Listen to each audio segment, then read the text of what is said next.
안녕하십니까? 책 읽어주는 사람 김희애입니다. 60세 마인드셋 그 7계명에 대해 알아보기로 할까요? 행복하게 늙어가며 보람찬 하루를 보내고 싶다면 우선 마음가짐부터 뜯어고쳐야 한다. 앞에서 강조했듯이 마인드 리셋이 필요하다. 나이 들어서까지 젊은 시절과 같은 마음으로 생활하면 일상이 괴로워질 뿐이다. 고령자 중 대다수가 은퇴 후에도 계속 일하며 어떻게든 돈을 모아야 한다고 생각한다. 타인에게 의지하거나 신세 지는 것을 꺼리고 건강검진을 받고는 의사가 권하는 대로 탄수화물과 지방을 줄이며 소식하려고 한다. 하지만 이렇게 참고 절제하는 생활 습관은 결코 즐겁고 행복한 노후를 보장하지 못한다. 사실 끊임없이 인내하고 욕구를 억누르기란 정말 괴로운 일이다. 60세에 접어들어 가장 마인드 리셋이 필요한 부분은 바로 경제관념이다. 나는 지금껏 긴 세월 의료 현장에서 수많은 고령 환자들을 돌보며 한 가지 중요한 사실을 깨달았다. 나이를 먹으면 어쩔 수 없이 몸이 쇠약해진다는 것이다. 하루하루 늙어가다가 어느 날부터는 잘 걷지도 못하게 되고 얼마 지나지 않아 누워 지내는 날이 온다. 치매에 걸리기도 한다. 나이가 들면 누구에게나 일어날 수 있는 일이다. 그때가 되어서야 고령자는 돈을 쓰기조차 쉽지 않다는 사실을 뒤늦게 깨닫는다. 경제관념은 생애 주기에 따라 달라진다. 젊은 시절에는 집을 샀다면 대출금도 갚아야 하고 자녀 교육비도 들어가는 데다 노후 자금까지 마련해야 하니 되도록 아끼고 절약하며 생활하는 경우가 많다. 한창 일하고 재산을 쌓을 나이에는 그게 맞다. 그러나 나이가 들면 자식들이 독립해서 생활비도 줄어들고 그동안 모은 돈이 있으니 어느 정도 여유가 생긴다. 그럼에도 많은 사람들이 나이가 들어서도 절약하는 습관을 고치지 못한다. 계속해서 아끼기만 하다가 어느 날 갑자기 쓰러져 다시는 일어나지 못하거나 치매에 걸려버린다. 그때부터 여행은 꿈도 꿀 수 없는 일이 된다. 분위기 좋은 레스토랑에서 식사 한 끼를 하는 일조차 버거워진다. 이렇게 치매나 노환이 와서 일상적으로 생활을 하기 어려워지면 요양원이나 요양병원에 들어가게 된다. 이때쯤 되면 돈이 많이 필요해질 것 같지만 사실 개호보험, 한국의 노인 장기 요양보험에 해당하는 제도가 있어서 매달 들어가는 요양원비나 간병비는 연금으로 그럭저럭 충당되는 경우가 많다. 이 사실을 알게 되면 그제야 많은 이들이 때늦은 후회를 한다. 내 행복을 나중으로 미루지 말걸. 내가 왜 그렇게 악재같이 돈을 모았을까? 참으며 흘려보낸 인생이 너무나도 아깝다. 조금 더 즐기면서 살 것을. 이라며 안타까워하지만 그렇다고 젊음과 건강이 되돌아오지는 않는다. 그래서 마인드 리셋이 절실히 필요한 것이다. 더 늦기 전에 지금까지의 생각을 버리고 마음가짐을 고쳐보자. 돈은 쓸 수 있을 때 마음이 풍족해지고 행복해지는 일에 충분히 써야 한다.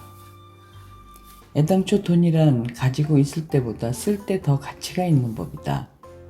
어떻게 들릴지 모르지만 백화점 매장 직원들은 비싼 물건을 큰 고민 없이 통 크게 구매하는 고객에게 더 정중히 응대한다. 집에서는 자식이나 손주에게 용돈을 많이 내줄수록 좋은 부모이자 멋진 할머니, 할아버지 대접을 받는다. 돈을 써야만 인정받는다는 뜻은 아니지만 이것은 엄연한 현실이다. 돈으로만 사람을 판단하고 평가하지는 않겠지만 때때로 태도가 달라지는 것이 사실이다. 경제력이 있어야 훌륭한 사람이라는 말은 아니다. 다만 자본주의 사회에서는 손님이 왕임을 부정할 수 없다는 뜻이다. 그러니 돈을 적시적소에 잘 쓰는 사람이 현명한 사람이다. 죽을 때까지 계속 돈을 모으고 쌓아두기만 하는 것처럼 인생을 낭비하는 짓은 없다. 그렇게 모아서 남긴 거액의 유산은 결국 죽은 뒤 자식들 사이에 갈등과 분열만 일으킬 것이다. 유산이 없다면 다툼이 생길 일도 없다. 재산을 남기지 않고 눈을 감으면 자손과 친지들이 장례식장에 모여 참 좋은 사람이었어, 인품이 훌륭한 분이었지라고 말하며 평화롭고 조용하게 추모하는 것으로 끝날 것이다. 그러니 감히 말하건대 그동안 모은 돈은 모두 자신을 위해서 쓰자. 자식에게 남겨주어야 한다는 것은 거액의 유산보다 삶을 살아가는 데 필요한 지혜와 인생을 즐기며 행복하게 사는 이상적인 부모에 대한 기억이다. 60대가 지금과 다른 태도로 더 많이 소비하기 시작하면 어떤 일이 생길까? 오랜 시간 일하며 적지 않은 재산을 쌓아온 이들이 소비를 늘린다면 시장 경제는 활기를 띨 것이고 경기 상승까지 뒤따를 것이다. 자세한 이야기는 뒤에서 다시 하겠지만 60대 이상 중장년이 지갑을 열기 시작하면 기업들은 자연스럽게 그들이 편리하게 이용할 수 있는 자동차와 컴퓨터를 개발하고 더 나아가 그들에게 적합한 집을 짓고자 할 것이다. 이윤 추구를 목표로 하는 기업은 당연히 소비자가 원하는 방향으로 움직이기 마련이다. 이렇게 되면 고령화 사회에 걸맞은 서비스와 상품이 점점 늘어날 것이다. 그러니 나이를 먹을수록 적극적으로 소비해야 한다. 시간이 흐르면 남는 것은 추억뿐이다.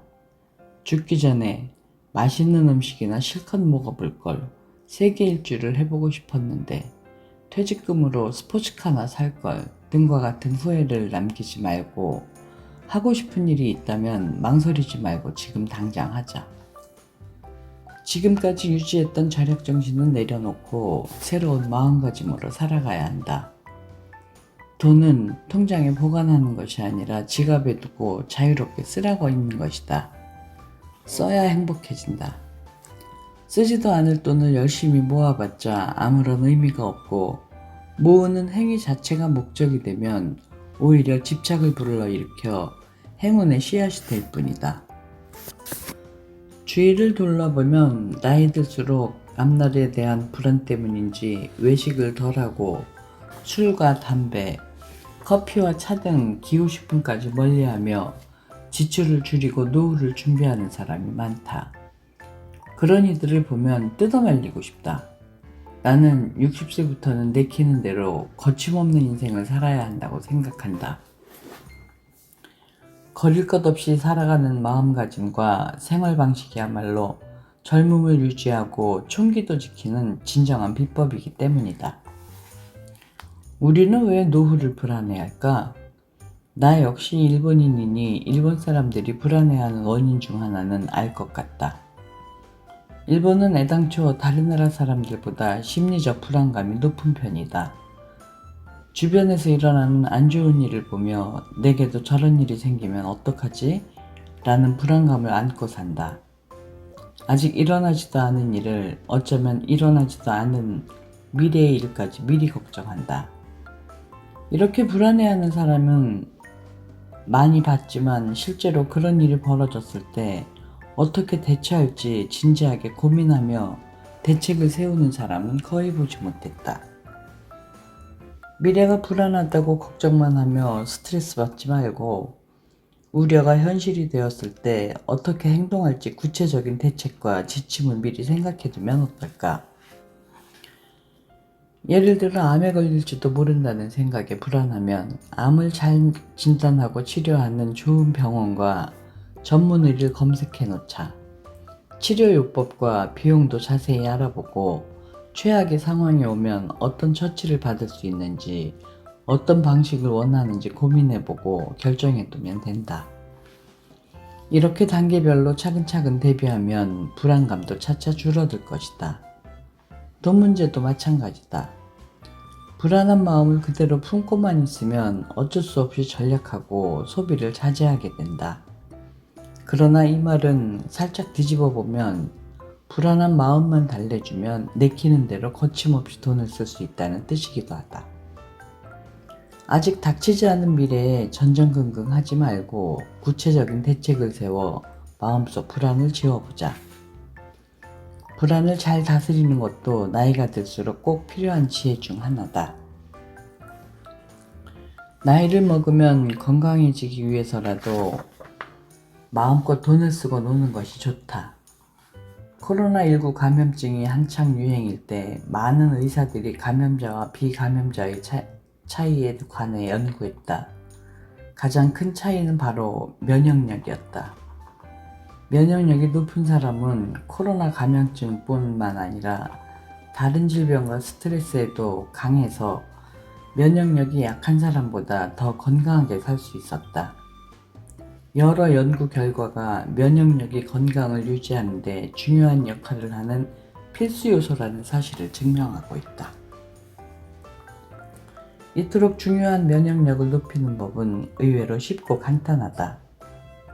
되도록 스트레스를 받지 않고 최선을 다해 즐겁게 사는 것이다. 그래서 60대 이후에는 새로운 인생 지침이 필요하다. 하기 싫은 일은 뒤로 미루고 재미있는 일부터 하는 것이다. 당장 오늘부터 실천해보자. 일본에는 나이가 들수록 욕심을 버리고 검소하게 살아야 한다는 인식이 만연해 있다. 누군가가 연금으로 취미나 유흥을 즐겼다가는 노는데 연금을 쓰는 것은 비상식적이다. 연금으로 게임장에 간다니 말도 안 된다. 라는 비난을 받을지도 모른다. 이런 인식은 밖에서 보내는 즐거운 여가 시간이 전두엽을 자극한다는 사실을 배제하고 있다.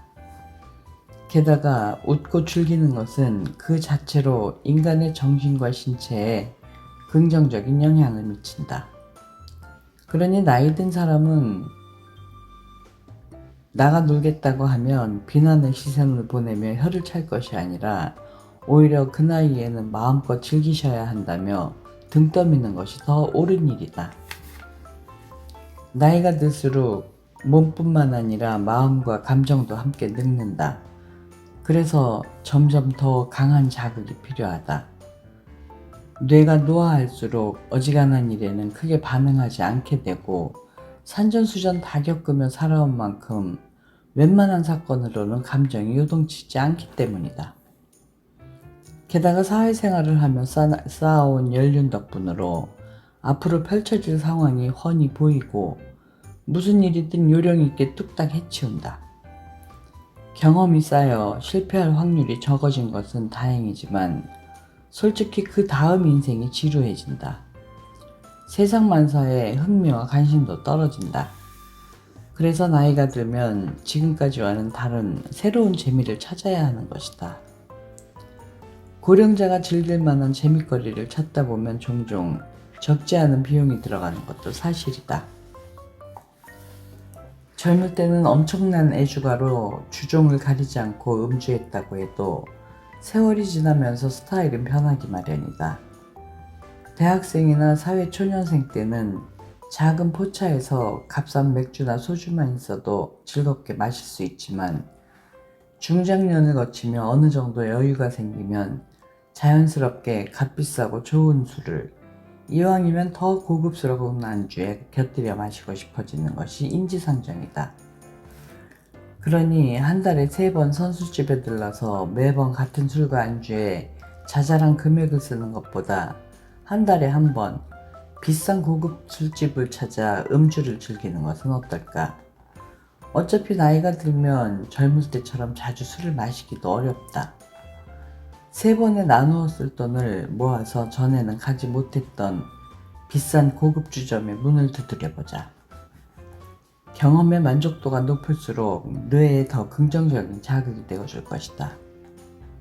젊은 시절 회사에 다니며 거래처 사람들을 접대하기 위해 고급 요리 주점에 자주 방문했거나 골프를 치러 다녔다면 은퇴한 뒤에 그때 갔었던 요리집이나 골프장에 다시 가보는 것도 좋겠다. 적지 않은 비용이 들겠지만 더 이상 회사원이 아니니 진정한 의미에서의 여유를 만끽할 수 있을 것이다. 여행도 마찬가지다. 경비를 아끼며 늘 가던 곳으로 향하는 가성비 따지는 여행은 그만두고 돈이나 시간 문제로 그동안 가보지 못했던 곳으로 떠나보자. 공연이나 스포츠 경기를 관람할 때도 늘 앉던 평범한 자리 말고 한 단계 높은 더 비싼 좌석을 예매해보자. 색다른 감동을 느낄 수 있을지도 모른다. 60대가 되어 은퇴하고 사회 일선에서 물러나면 집에서 혼자 보내는 시간이 늘어 소외감을 느낄 수도 있다.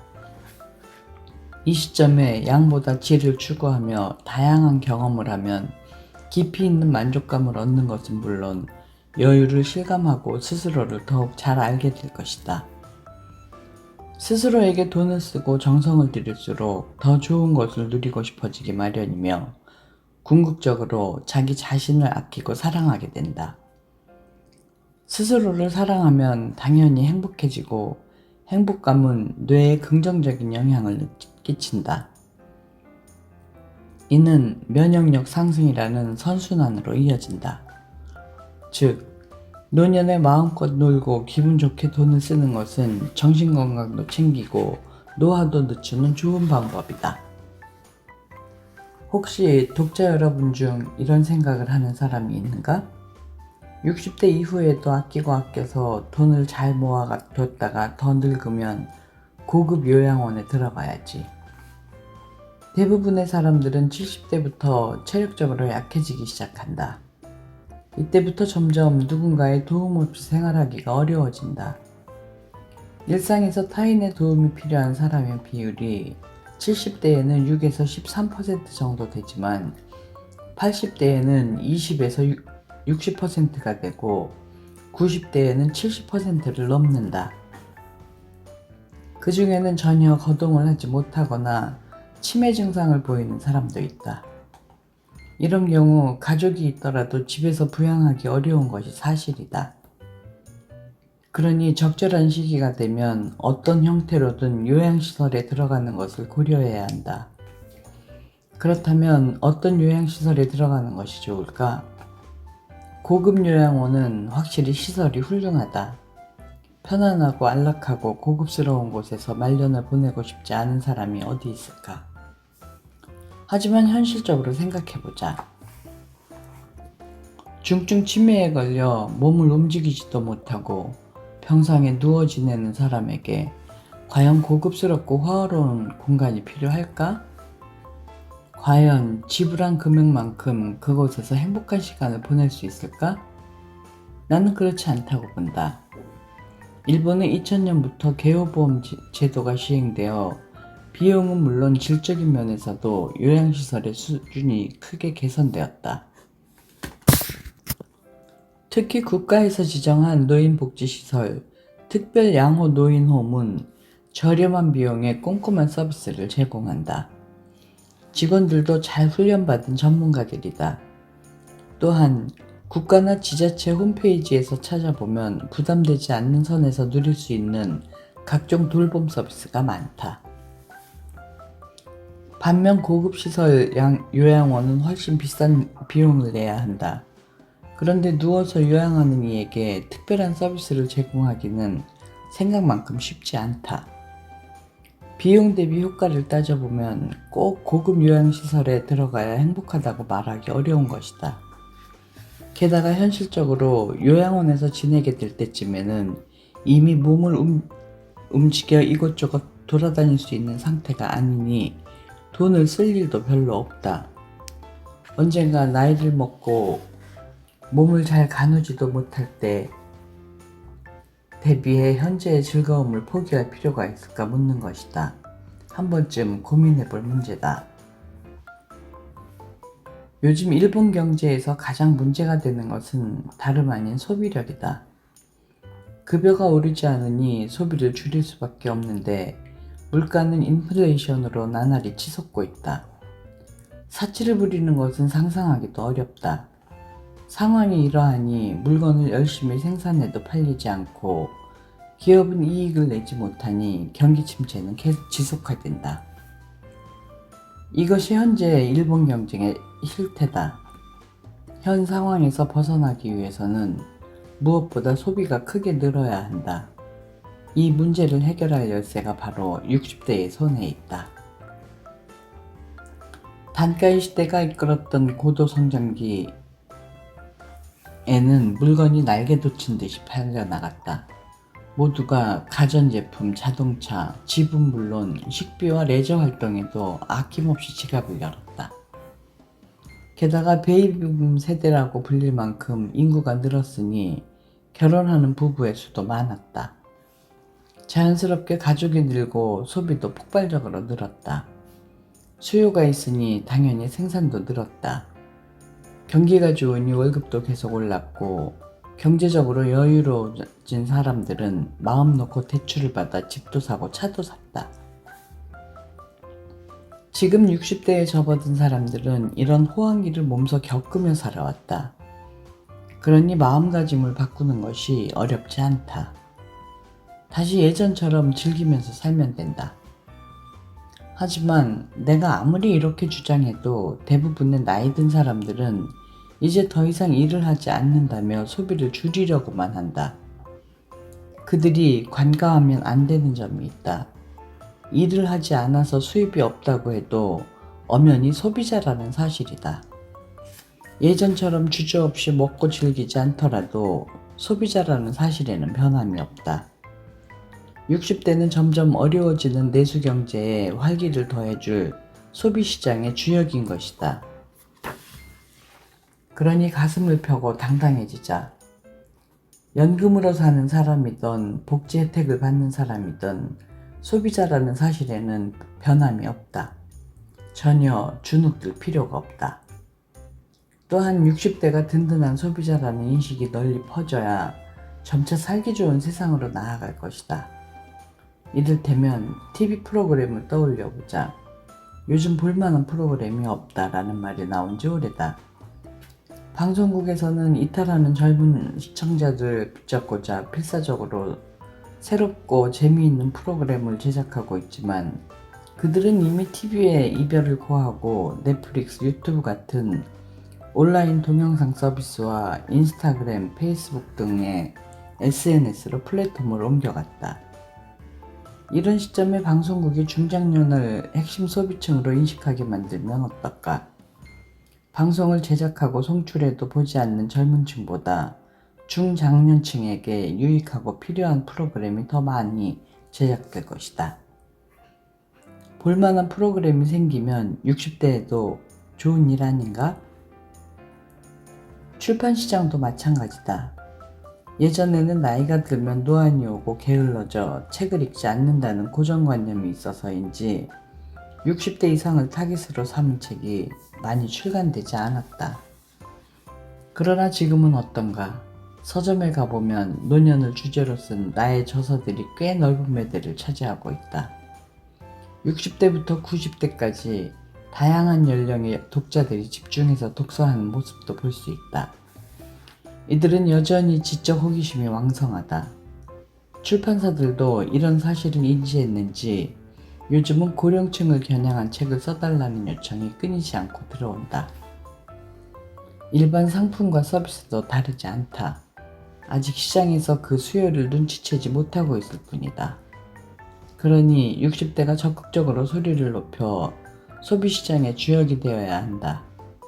그래야 더 나이 들어도 편하고 즐겁게 살 수 있는 궁극적으로 고령자 친화적인 세상으로 나아갈 수 있다.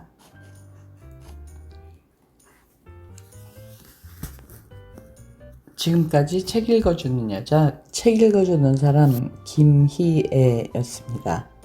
감사합니다.